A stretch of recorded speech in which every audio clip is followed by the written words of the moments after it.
Assalamualaikum warahmatullahi wabarakatuh.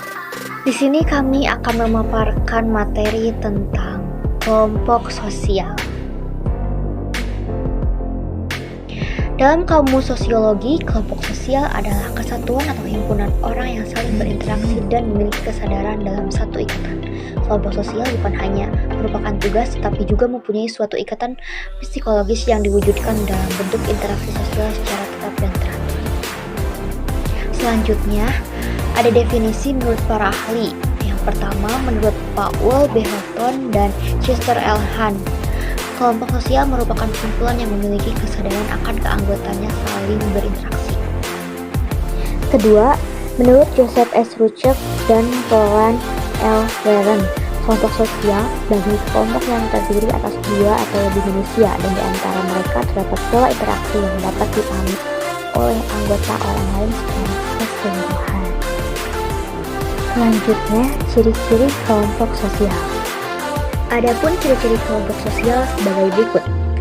1. Adanya dorongan yang sama antara individu yang satu dengan lainnya.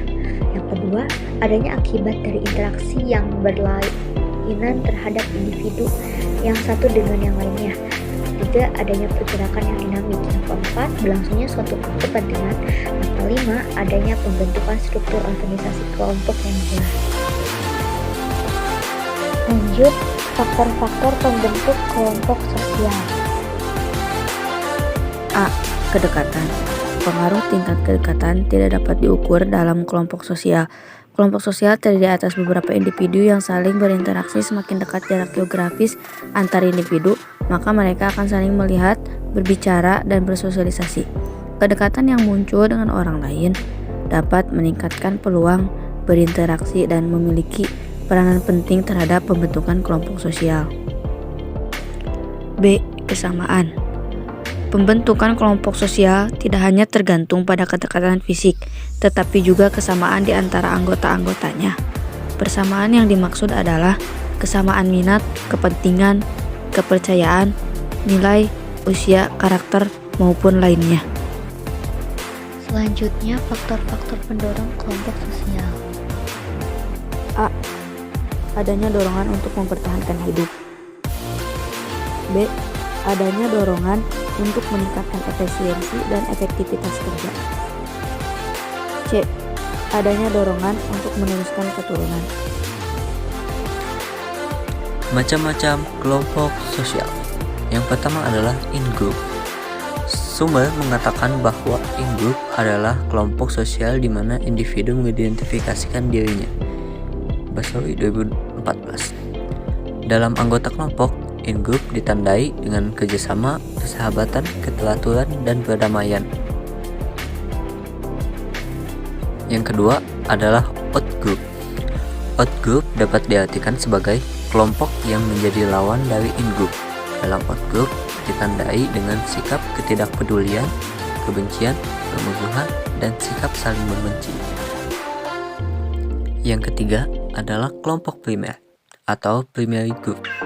Menurut Houghton 1999, kelompok primer merupakan suatu kelompok di mana kita dapat mengenal orang lain sebagai pribadi secara akrab. Hubungan yang terjalin antara anggota dalam kelompok primer dapat bersifat informal. Menurut Coley, ruang lingkup terpenting dalam kelompok primer ialah keluarga, teman bermain pada waktu kecil, keluarga, serta komunitas orang dewasa. Dikutip dari Sunato 2004. Kelompok primer disebut juga sebagai kelompok face to face karena para anggotanya sering bertatap muka dan berkomunikasi secara langsung.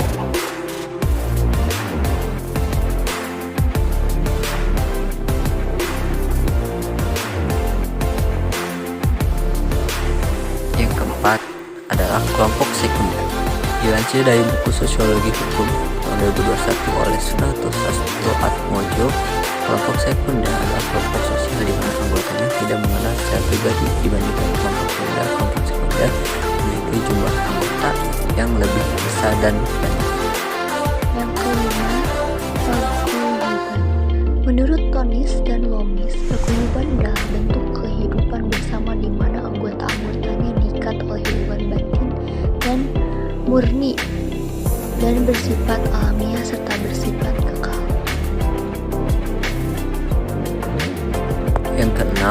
adalah patembayan atau Gesellschaft. Selain paguyuban, mengelompokkan kelompok sosial menurut Tonies yaitu patembayan atau Gesellschaft.